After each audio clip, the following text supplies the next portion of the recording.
Flexible flange coupling. Flexible flange coupling मध्ये पहिल्यांदा बघा फ्लेक्झिबल फ्लॅंज कपलिंगचा यूज सांगतो. लास्ट टाइमला जे आपण बघितलं ते सिमिलरच होतं बघा, रिजिड फ्लॅंज कपलिंग. आता हे जे आहे ते म्हणजे फ्लेक्झिबल फ्लॅंज कपलिंग. याच्यामध्ये जर दोन शाफ्ट मध्ये म्हणजे कोणता ड्रायव्हर आणि ड्रिव्हन यांच्यामध्ये ऍक्सियल मिस अलाइनमेंट असेल तर 5 डिग्री पर्यंतचे ऍक्सियल मिस अलाइनमेंट हे फ्लॅंज कपलिंग अकोमोडेट करू शकते. एक. दुसरं, समजा ह्याचा ऍक्सिस आणि ह्याचा ऍक्सिस 0.1 mm 0.2 mm किंवा 1 mm पॅरलल असेल तरी सुद्धा हे बाळांनो काय करू शकते, हे फ्लॅंज कपलिंग अकोमोडेट करू शकते. म्हणजे ऍक्सियल मिस अलाइनमेंट जर असेल तर रिजिड फ्लॅंज कपलिंग तुम्हाला लावता येणार नाही, कारण की तिथं परफेक्ट अलाइनमेंट लागते. तर मग त्या केसमध्ये आपण काय करतो बाळांनो, फ्लेक्झिबल फ्लॅंज कपलिंग यूज करतो, ज्याच्यामध्ये तुम्हाला ऍक्सियल मिस अलाइनमेंट अकोमोडेट करता येईल. मग आता ही ऍक्सियल मिस अलाइनमेंट नक्की कशी अकोमोडेट करतात ते तुम्हाला मी आता सांगतो. ऍक्सियल मिस अलाइनमेंट नक्की कशी अकोमोडेट करायची. मग ती अकोमोडेट करण्यासाठी काय काय आहे ते इथं सांगतो. पहिल्यांदा हा ड्रायव्हर शाफ्ट आहे, ड्रायव्हिंग शाफ्ट. हा ड्रिव्हन शाफ्ट. हे बघा तुमची पहिली फ्लॅंज आहे, मी इथे जरा ड्रॉ करतो ती लास्ट टाइमला जशी ड्रॉ केलेली तशी. ही तुमची पहिली फ्लॅंज, ही ड्रायव्हरची फ्लॅंज. ठीक आहे, इथं सेक्शनल व्ह्यू आहे, इथं फ्लॅंज ड्रॉ केली. त्यानंतर ही ड्रिव्हनची फ्लॅंज, ती पण ड्रॉ करतो. ही ड्रिव्हनची फ्लॅंज, त्याच्यावरती पण 4 वर ड्रिव्हनची फ्लॅंज. मग या ड्रायव्हर आणि ड्रिव्हनच्या फ्लॅंज मध्ये काय केलेलं असते, जर मिस अलाइनमेंट असेल यांच्या ऍक्सिसची तर ती अकोमोडेट करण्यासाठी ह्या दोघांच्या मध्ये फ्लेक्झिबल इलेमेंट बसवतात. म्हणून तुम्हाला लक्षात येईल बघा, इथं मी ह्या दोघांच्या मध्ये गॅप दाखवला. इथं हा गॅप कशासाठी आहे, तर फ्लेक्झिबल इलेमेंट म्हणजे थोडक्यात रबर त्याच्यामध्ये इन्सर्ट केलं. आता रबर इन्सर्ट केल्यामुळे काय होतंय, तर रबर हा फ्लेक्झिबल इलेमेंट आहे. मग समजा कुठे जिथे मिस अलाइनमेंट असेल ती बाजू कॉम्प्रेस होत्या, दुसरी बाजू एक्सपांड होत्या आणि बाजू हे पॉवर ट्रान्समिशनचे काम करतात. म्हणजे ऍक्सियल मिस अलाइनमेंट असेल किंवा अँग्युलर मिस अलाइनमेंट असेल तर ती अकोमोडेट करण्यासाठी इथं रबरचा इलेमेंट यूज करतात. किंवा दुसरं मी तो इथं दाखवला, इथं तुमचं बघा काय असतंय, नट बोल्ट असतोय, बरोबर, नट बोल्ट असतोय. पण मी याच्या बाहेर इथं बघा एक फ्लेक्झिबल इलेमेंट दाखवलेला, हॅचिंग केले बघा. हा फ्लेक्झिबल इलेमेंट आहे. हा फ्लेक्झिबल इलेमेंट काय करतोय, म्हणजे हा रबर आहे. हा तुम्ही ज्याप्रमाणे मूव्ह करणार त्याप्रमाणे त्या बाजूचा रबर काय होतो, कॉम्प्रेस होतो आणि ही ऍक्सियल मिस अलाइनमेंट अशी काय होते, अकोमोडेट होते. मग ही ऍक्सियल मिस अलाइनमेंट अकोमोडेट करण्यासाठी एक तर 2 फ्लॅंजच्या मध्ये हा पोर्शन जो दाखवलाय मी इथला मधला मोकळा, इथं रबर टाकतात किंवा इथं जिथं तुम्ही बोल्टिंग करणार आहे तिथं, ठीक आहे, रबरचा बुश टाकतात. हा रबर बुश काय करतो, ते जी काय तुमची अलाइनमेंट आहे, जी काही मिस अलाइनमेंट ते अकोमोडेट करतो रबर बुश. बाकीचं जर तुम्ही बघितला तर सगळं कन्स्ट्रक्शन सेम आहे बघा. ड्रायव्हर शाफ्ट, ड्रिव्हन शाफ्ट, त्या कीनं या हबला पॉवर ट्रान्समिट होणार, हब कडून फ्लॅंजला, फ्लॅंज कडून बोल्टला, या बोल्ट कडून ह्या फ्लॅंजला, या फ्लॅंज कडून हबला, हब कडून शाफ्टला. ते सगळं फक्त इथं रबर बुश वाढवलं, फक्त इथं रबर बुश वाढवलाय. त्यामुळे याला काय म्हणजे flexible flange coupling miss alignment accommodate करतो. आता फरक काय सांगतो, लास्ट टाइम मध्ये इथं एक रिसेस पोर्शन होता बघा, असा रिसेस पोर्शन, बरोबर आहे काय, तो परफेक्ट अलाइनमेंट साठी होता. ह्याचा एक्सटेंडेड पोर्शन आणि सेम ह्याच्यामध्ये तसा कट केलेला पोर्शन होता. पण इथं तसं आलेलं नाही रिसेस पोर्शन. का एक्सटेंडेड पोर्शन आणि रिसेस पोर्शन, कारण की इथे हे फ्लेक्झिबल कपलिंग आहे.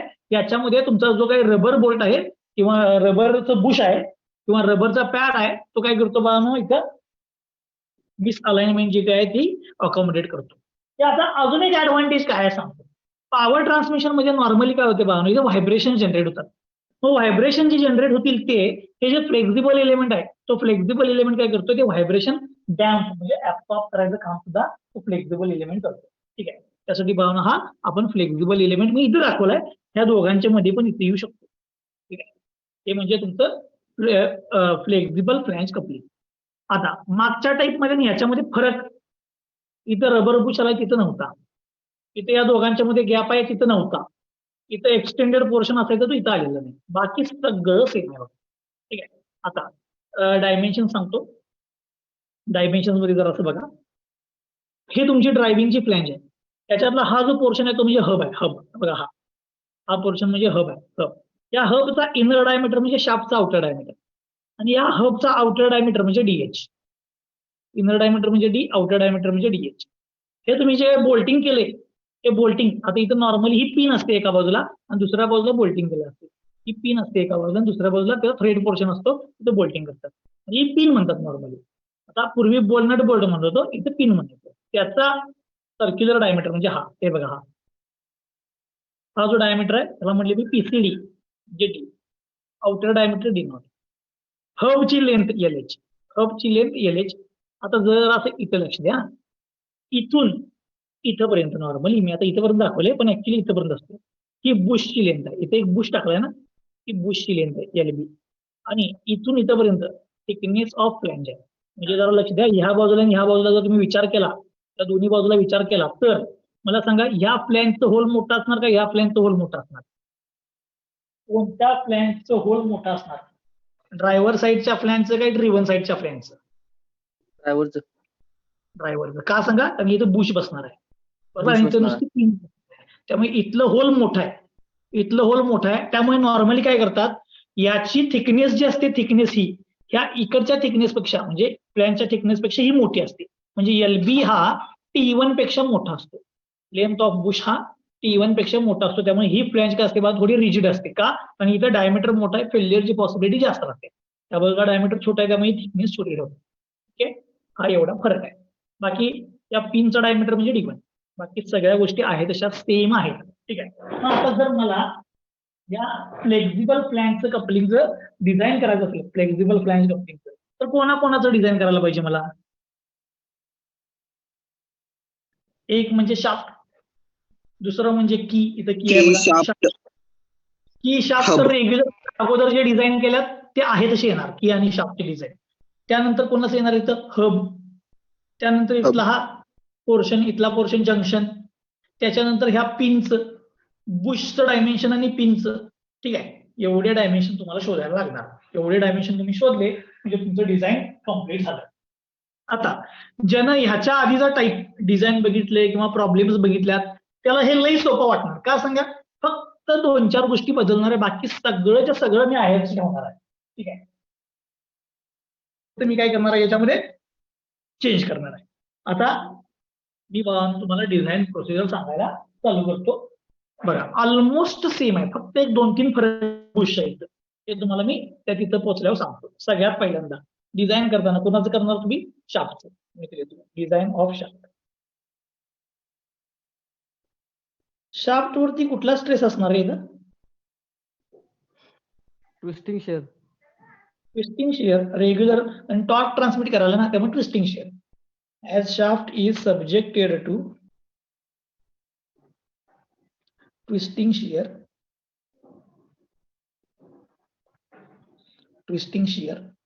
शाफ्ट वरती ट्विस्टिंग शिअर आहे, म्हणजेच मला टॉर्शनचा फॉर्म्युला वापरायला पाहिजे. T/J is equal to tau by R. एवढा फॉर्म्युला लक्षात ठेवला तरी बास आहे, पण डेरिव्हेशन कराले म्हणून मी डायमीटर डिटरमाइन करून दाखवतो. टॉर्क तसाच ठेवतो. Polar moment of inertia, shaft circular आहे, त्याचा पोलार मोमेंट ऑफ इनर्शिया काय येणार? π/4 d². शाफ्टचा डायमीटरला आपण डी म्हणतो. इज इक्वल टू टाऊ तसाच ठेवतो, रेडियस म्हणजे d/2. टर्म्स रिअरेंज करतो, ह्या 2 ला हे कॅन्सल होईल, इथे 2 येईल. त्यातल्या एका डी ला एरिया लिहिला चुकून, सॉरी जे पोलार मोमेंट 32d⁴ येणार हो. d²d⁴ आहे. हे 2 कॅन्सल झालं, इथं 16 येईल, 16, आणि ह्यातला एक डी कॅन्सल झाला की इथं क्यूब राहणार. क्यूब येणार. तर T/π/16 d³ is equal to, ठीक आहे, इकडे टाऊ राहिला, इथं टी राहिला, π/16 d³ d³ तिकडे घ्या, टाऊ इकडे घ्या, 16 ला 1 16t / π tau is equal to d³. So d is equal to cube root of 16t divided by pi tau. शाफ्टचा डायमीटर मिळाला. ओके, इथं बघा तुमचं पहिलं डिझाईन संपलं, जे रेग्युलर आहे. हे काय लक्षात ठेवायचं नाही, A by J is equal to tau by R. पहिली स्टेप संपली, शाफ्ट डिझाईन. शाफ्ट डिझाईन झाल्यानंतर आपण दुसरी स्टेप काय करत होतो याच्या पुढे?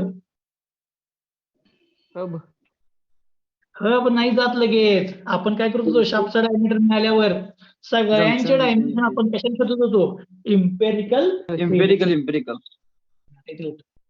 By using empirical relationship.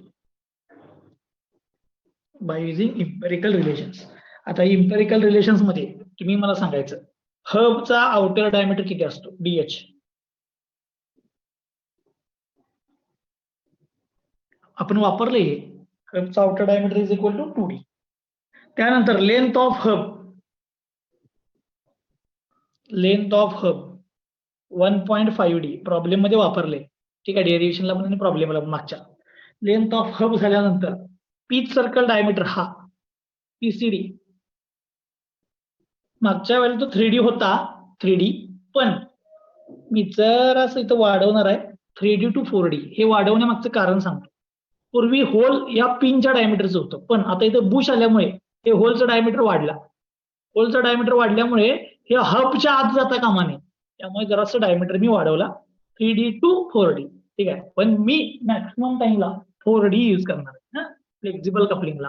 Rigid कपलिंगला तुम्ही 3D वापरा, पण ज्या वेळेला फ्लेक्झिबल कपलिंग येईल त्यावेळेला बाळांनो 4D वापरा. ठीक आहे. चला डी मिळाला, पिच सर्कल डायमीटर मिळाला, पिच सर्कल डायमीटर.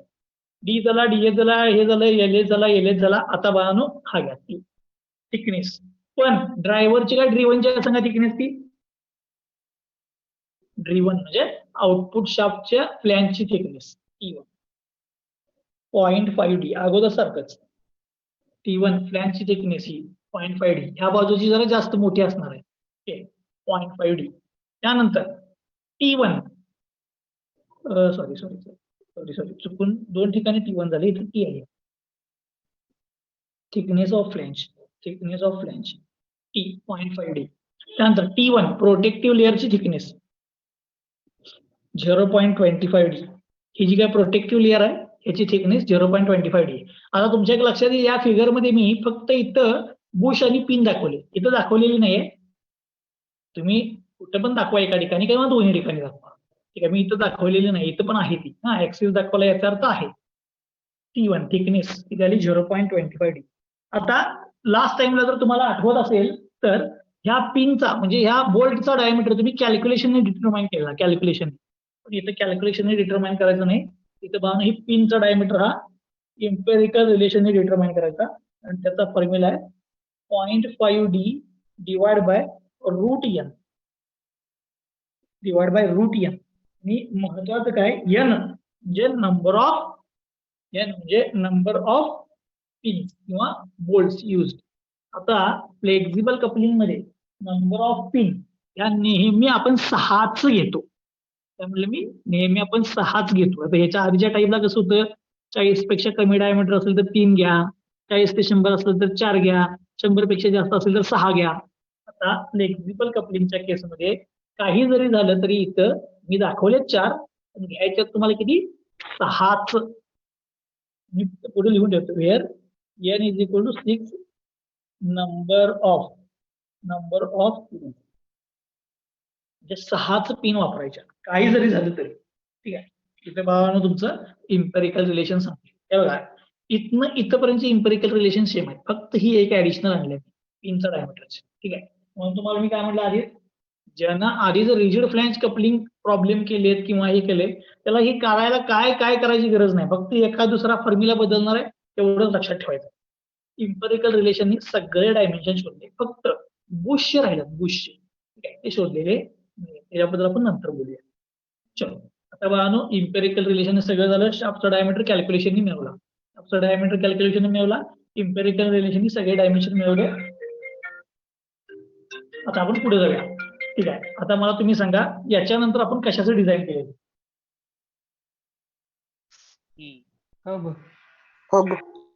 हब बरोबर आहे. म्हणून सेकंड स्टेप लिहितो, डिझाईन ऑफ हब.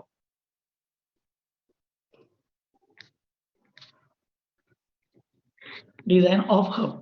मग आता मला सांगा जरा इथे विचार करून, हब हा पोर्शन हबचा हा सब्जेक्टेड टू काय रे? हे बघा इथं आहे सब्जेक्टेड टू काय शाफ्ट Shear. टॉर्क ट्रान्समिट करायलाय म्हणजे सब्जेक्टेड टू हा पण काय हा पण टॉर्कच ट्रान्समिट करायलाय सब्जेक्टेड टू काय ट्विस्टिंग शिअर म्हणजे लिहितो hub is subjected to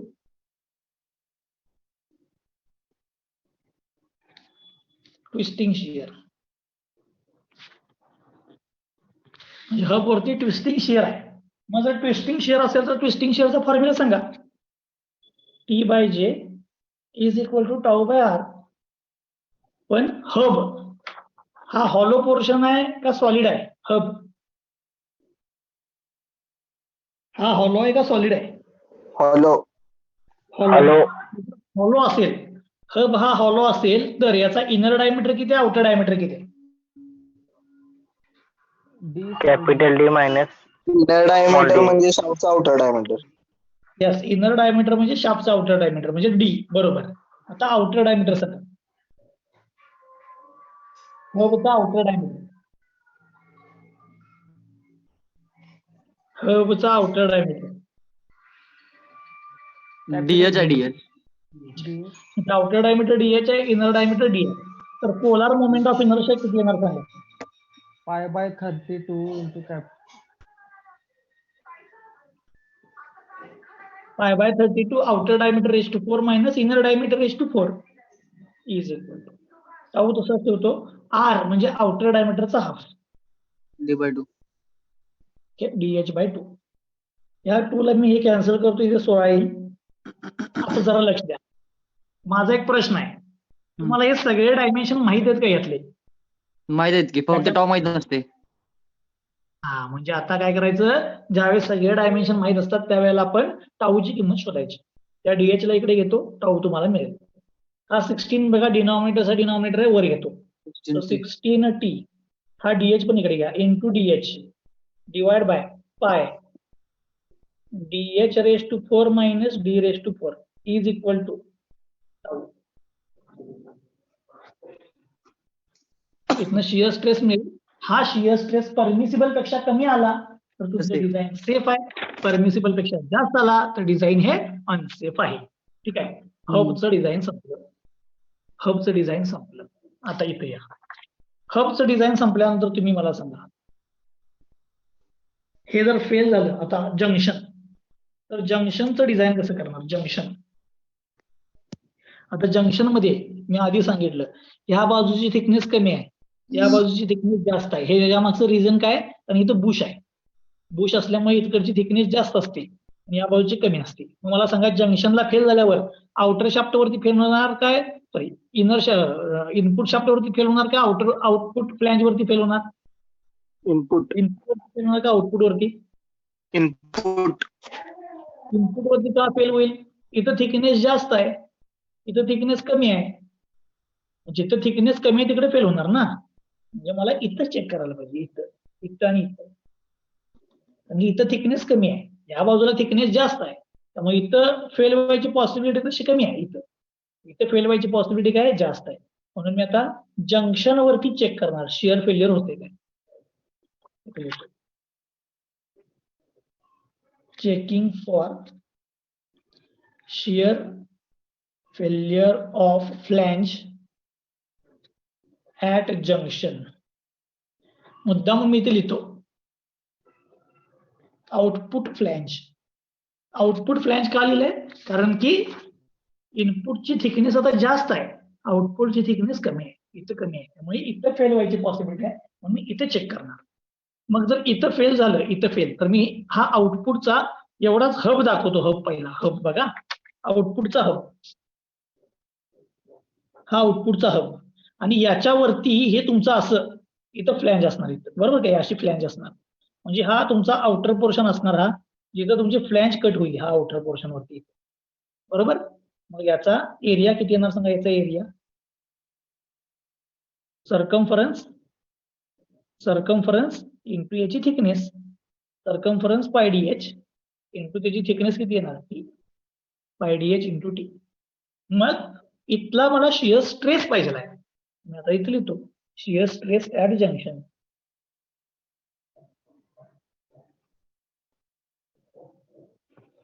tau is equal to जंक्शनचा स्ट्रेस कसा काढणार फोर्स डिवाइड बाय एरिया.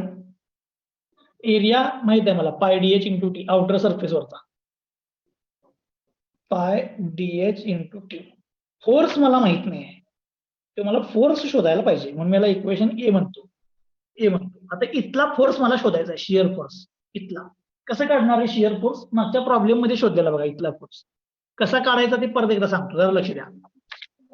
समजा शाफ्ट वरती टॉर्क टी आहे, शाफ्ट वरती टॉर्क किती आहे? टी आहे. तर की वरती टॉर्क किती असणार? की वरती टॉर्क किती असणार? टी. हब वरती टी. ह्या पिन वरती टी. मग पुन्हा ह्या फ्लॅंज वरती टी. मग या इथं जंक्शनला किती असणार? टीच. टीच असणार. म्हणजे तो तेवढाच टॉर्क ट्रान्समिट व्हायला. जंक्शन वरती पण टॉर्क किती आहे? म्हणून मी आता लिहितो torque transmitted by junction.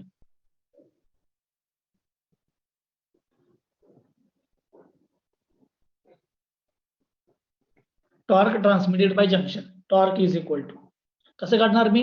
Junction वरचा फोर्स इंटू जंक्शनची radius.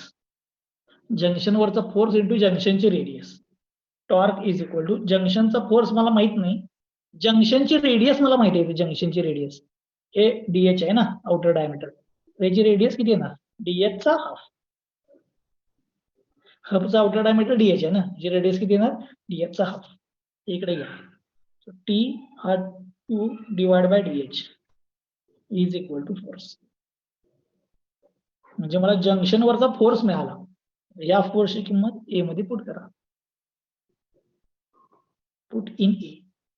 So tau is equal to ही किंमत पहिले लिहितो फोर्सची 2t divide by DH into pi DH into T. Divide बायचं तसंच ठेवलंय, फोर्सची किंमत टाकली. म्हणजे शिअर स्ट्रेसचा फॉर्म्युला काय बघा, 2 पायला पाय कॅन्सल होईल. सॉरी टी आहे, टी आहे. पाय नाही टी आहे टी. टी आहे. 2t अपॉन डीएच ला डीएच स्क्वेअर होणार, पाय डीएच स्क्वेअर होणार. पाय डीएच स्क्वेअर इंटू टी. हा तुम्हाला कुठला शिअर स्ट्रेस मिळाला? ह्या जंक्शनचा. जर हा शिअर स्ट्रेस जर परमिसिबल पेक्षा कमी आला तर जंक्शन सेफ आहे. परमिसिबल पेक्षा जास्त आला तर जंक्शन अनसेफ आहे. समजलं? शिअर स्ट्रेस ऍट जंक्शन मिळाला. हे स्टेप लय महत्वाचे आहे. मी तुम्हाला काल पण सांगितलं की ही स्टेप एकदम इम्पॉर्टंट आहे. हे कोण पण करते? हबचं. जंक्शनचं करता यायला पाहिजे. हा जंक्शनचा आउटरचा एरिया हा पाठच करायचा pi DH into T. Force divide by area. Force कसा काढायचा? टॉर्क वरून. Torque is equal to force into radius. त्यातनं फोर्स मिळतो. परत टाकायचं. तुम्हाला शिअर स्ट्रेस मिळतो. हा शिअर स्ट्रेस मिळाला जंक्शनचा. हा परमिसिबल पेक्षा कमी आला तर जंक्शन सेफ आहे. परमिसिबल पेक्षा जास्त आला तर जंक्शन अनसेफ आहे. ओके, शिअर स्ट्रेस मिळाला. दुसरी स्टेप संपली. हब आणि फ्लॅंज सेफ आहे का नाही चेक झालं. आता ते 2 झालं. आता तिसरं ही पिन जे आहे की नाही, पिन बोल्ट. बुश आणि या पिनचं डिझाईन करायचं. आता काय म्हटलं मी? या बुशचं आणि या पिनचं डिझाईन करायचं. तिसरी स्टेप लिहितो मी, design of bush and pin. ही पण स्टेप इम्पॉर्टंट आहे. 2 नंबर आणि 3 नंबरच महत्वाचं आहे यातलं. Design of bush and pin. त्यातलं सगळ्यात पहिल्यांदा मी काय करतो, पहिला पिन चेक करतो. पिन म्हणजे ए लिहितो. पिन बद्दल बोलूया आपण. पिन बद्दल मला सांगा बाळा, मग इथे किती पिन आहेत रे? 4. इथे किती पिन आहेत? मी तुम्हाला मगाशीच सांगितलं किती आहेत? 6 आहेत. दाखवल्यात मी 4, पण किती आहेत? 6 पिन आहेत. 6 पिन. पिनचा डायमीटर ऑलरेडी शोधलाय मी. पिनचा डायमीटर मला माहित आहे, इथनं मिळालेला आहे. मग जर डायमीटर मला पिनचा माहित असेल तर पिन सेफ आहे का नाही एवढंच बघणार मी आता. पिन सेफ आहे का नाही कसं चेक करायचं? तर लक्ष द्या. हे बघा, ही एक फ्लॅंज, ही दुसरी फ्लॅंज आणि ही समजा पेन म्हणजे पिन आहे. समजा मी अशी पिन टाकली. आता एक स्टाफ काय करणार? रोटेट व्हायला बघणार. रोटेट व्हायला बघितलं तर दुसरा त्याच्या मोशनला अपोज करतो. त्यामुळे हे मधनं काय होणार? कट होणार. मधनं जर कट झालं तर हे सब्जेक्टेड टू काय आहे? शिअर आहे. सब्जेक्टेड टू काय? शिअर आहे. मी इथे लिहितो pin is subjected to shear.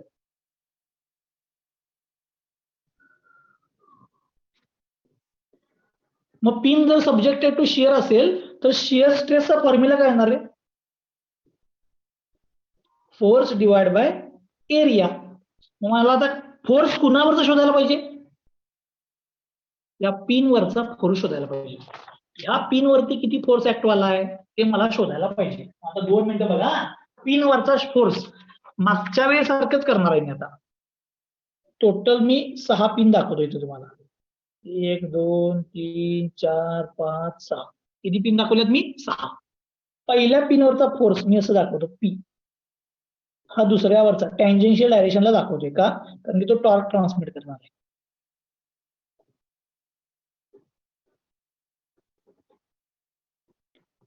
मग एका पिननं, बाकी सगळे विसरा, एका पिननं ट्रान्समिट केलेला टॉर्क किती असणार? Torque transmitted by pin.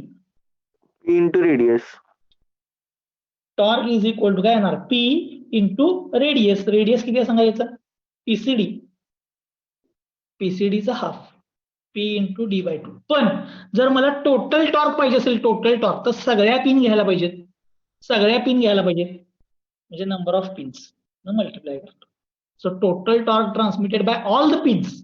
एका पिनचा हा, त्याला नंबर ऑफ पिन मल्टिप्लाय केला, टोटल टॉर्क. ओके, इथनं तुम्हाला पी ची किंमत मिळेल. इकडे ट्रान्सफर करा. So P is equal to इकडे घ्या 2t, इकडे घ्या डिवाइड बाय dn. यातनं फोर्स मिळाला, एका पिन वरचा फोर्स मिळाला. मला पिनचा फोर्स पाहिजे होता, मिळाला. आता राहिला पिनचा एरिया. पिन हा सर्क्युलर आहे. पिनचा एरिया सांगा काय येणार? पिनचा एरिया सर्क्युलर आहे ना? Pi by 4 d square. Pi/4 d square. आता मी तर किंमत करतो म्हणतो therefore tau is equal to, म्हणजे हा tau force divide by area. Force pin वरचा पी आहे, area Pi/4 d1 square. therefore tau is equal to P 4 वर घेतो डिवाइड बाय पाय d1 स्क्वेअर. आणि पी ची किंमत इथं आहे. पी ची किंमत इथं आहे. इथनं मला शियर स्ट्रेस मिळेल. जर हा शियर स्ट्रेस परमिसिबल पेक्षा कमी आला तर तुमची पिन सेफ आहे. परमिसिबल पेक्षा जास्त आला तर तुमची पिन हे अनसेफ आहे. समजलं? इथं पिनचं झालं, पिन त्यातला एक पार्ट झाला पिन. म्हणजे मागच्या वेळेच रे ह्याला नाव दिलं तर बोल्ट, आणि बोल्टचं डिझाईन केलं, नाव फक्त बदलले, बाकी सगळं तेच केले. पिन. आता राहिलं कोण रे? बुश. हे जरा महत्वाचं आहे. बुश बघा, बुश जरा मस्त आहे. आता मी एक प्रश्न विचारतो, इथं बुश किती आहे? बुश किती आहे? 6 असणार हो. आहेत रे, 6 आहेत. किती आहेत? 6 आहेत. हा, 6 बुश आहेत. मग मला सांगा, जेवढा टॉर्क शाफ्टनं ट्रान्समिट केला, जेवढा कीनं केला, जेवढा हबनं केला, तेवढाच हे बुश करणार का नाही? करणार की. म्हणजे बुशनं ट्रान्समिट केलेला पण टॉर्क काय आहे? सेमच आहे. सेमच आहे. बरोबर. जेवढा शाफ्ट करणार तेवढाच बुशनं करायला पाहिजे. म्हणजे टॉर्क ट्रान्समिटेड बाय बुश हा पण सेमच आहे. मी जरा इथं काय करतो, बुश ड्रॉ करतो. बुश, लक्ष द्या, जॉर्ज बुश नाही, हे बुश आहे. हे बुश आहे तुमचा. ह्या बुशचा इनर डायमीटर किती आहे सांगा? पिनचा आउटर डायमीटर. पिनचा आउटर डायमीटर म्हणजे D1. बरोबर. हे D1 तुम्हाला माहित आहे, हे माहित आहे. आउटर डायमीटर आणि लेंथ ऑफ बुश या दोन गोष्टी माहित नाहीत. आता एक प्रश्न आहे माझा, ज्या वेळेला मोशन ट्रान्समिट होत असेल त्यावेळेला ही पिन जी आहे, पिन ह्या बुश वरती काय अप्लाय करणार आहे? प्रेशर अप्लाय करणार ना. हे बघा, ही पिन आहे अशी आणि हे बुश आहे.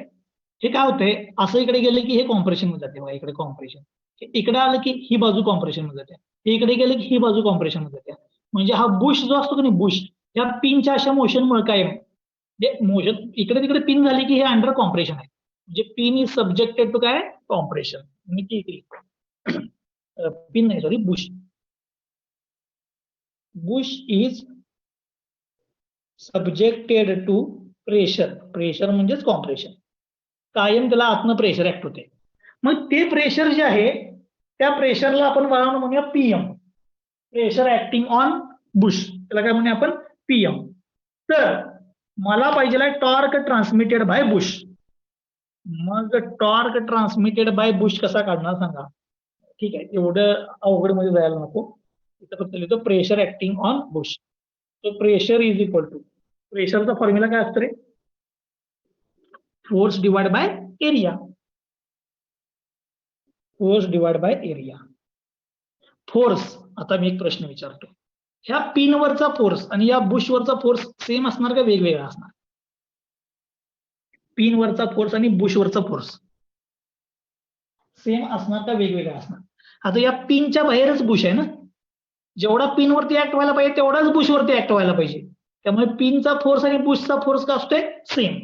त्यामुळे मी फोर्सची किंमत लिहितो पी डिवाइड बाय एरिया. आता मी तुम्हाला म्हटलं अंडर प्रेशर आहे, प्रेशर म्हणजे कॉम्प्रेशन. कॉम्प्रेशन मध्ये आपण काय घेतो, प्रोजेक्टेड एरिया, याला मधनं कट करायचं आणि एरिया घ्यायचा. मधनं कट करून एरिया घ्यायचा म्हणजे काय होणार, DB into LB. DB into LB. तुम्हाला कसं काय ना. सो मला इथनं काय मिळालं बघा, पीएम इंटू हे इकडे घ्या DB into LB is equal to P. P म्हणजे काय, फोर्स ऍक्टिंग ऑन बुश, एका बुशवरचा फोर्स. ही पी ची किंमत मिळाली, PM into DB into LB. मग जर मला कुणी तर विचारलं सांग टॉर्क ट्रान्समिटेड, तर मला विचारलं टॉर्क ट्रान्समिटेड बाय बुश सांग, तिथे लिहितो torque transmitted bye Bush. Same pin सारखं, एका पिनवरचा फोर्स पी आहे, एका पिनवरचा फोर्स पी आहे, इंटू पी इंटू रेडियस किती येणारचा d/2 इंटू अशा किती पिन आहेत, पिन म्हणजे बुश, एन जेवढ्या पिन तेवढे बुश. पण पिनचा फोर्स किती आहे, सॉरी बुशचा फोर्स किती आहे, इथं आहे बघा, PM into DB into LB, d/2 into N. मला आता ह्या फॉर्म्युल्यातनं काय मिळालं सांगतो. टॉर्कच्या फॉर्म्युल्यात टॉर्क मला माहित आहे, डी मला माहित आहे, एन मला माहित आहे. प्रेशर हे प्रॉब्लेम मध्ये दिलेलं असते, त्यातनं तुम्हाला डीबी आणि एलबी जे डायमीटर ऑफ बुश आणि लेंथ ऑफ बुश ह्या दोन किमती मिळतात, डीबी आणि एलबी. काय केले मी परत एकदा सांगतो. बुश वरचा प्रेशरचा फॉर्म्युला लिहिला, त्यावरनं पी ची किंमत मिळवली, प्रेशर इंटू एरिया. त्या प्रेशरची किंमत मी टॉर्कच्या फॉर्म्युल्यात पुट केली आणि इथं जे मिळालं यातनं मला डीबी आणि एलबी ची किंमत मिळते या टॉर्कमध्ये. आणि इथं तुमचं बुशचं डिझाईन सांगतो, बुशचं डिझाईन. आता काही वेळेला काय होते प्रॉब्लेम मध्ये ते पण सांगतो. ह्या पीएम ची किंमत देत नाहीत पीएम ची किंमत म्हणजे प्रेशर ऍक्टिंग ऑन बुश, तर ते 1 घ्यायचं, 1 न्यूटन पर एमएम स्क्वेअर. बुश वरचं प्रेशरची किंमत 1 न्यूटन पर एमएम स्क्वेअर घ्यायची. मी प्रॉब्लेमच्या वेळेला पण सांगतो, दिली तर दिलेली घ्यायची, नाही दिली तर 1 घ्यायची. त्यानंतर डीबी आणि एलबी चं रिलेशन देतात, म्हणजे या डायमीटरचा आणि लेंथचा रेशो देतात, DB divide by LB is equal to 2, 1 असं काय पण सांगतात. काय जर दिलं नाही तर DB divide by LB is equal to 1 घ्यायचं. ठीक आहे, DB divide by LB is equal to 1. ह्या ज्या दोन गोष्टी सांगितल्यात मी, त्या प्रॉब्लेम मध्ये पण मी इम्प्लिमेंट करणार आहे. दिलं असेल तर दिलेलं घ्यायचं, दिलं नसेल तर आपण सांगायचं पीएम ची किंमत 1, डीबी बाय एलबी चा रेशो 1. त्या दोन गोष्टी घेतल्या की तुम्हाला ह्या बुशचे डायमेन्शन मिळतात. बुशचे डायमेन्शन झाल्यानंतर लास्टची स्टेप, बुशची डायमेन्शन झाल्यानंतर लास्टची स्टेप मागे जावा. आता काय काय डिझाईन झालं बघा, शाफ्ट झालं, कर्व झालं, फ्लॅंज झालं, पिन झालं, बुश झालं, राहिलं कोण की. आता मला काय करायला पाहिजे, डिझाईन ऑफ की. सांगा कीचं डिझाईन बघा.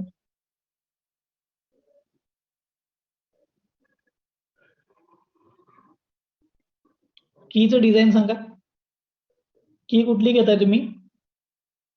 रेक्टँग्युलर.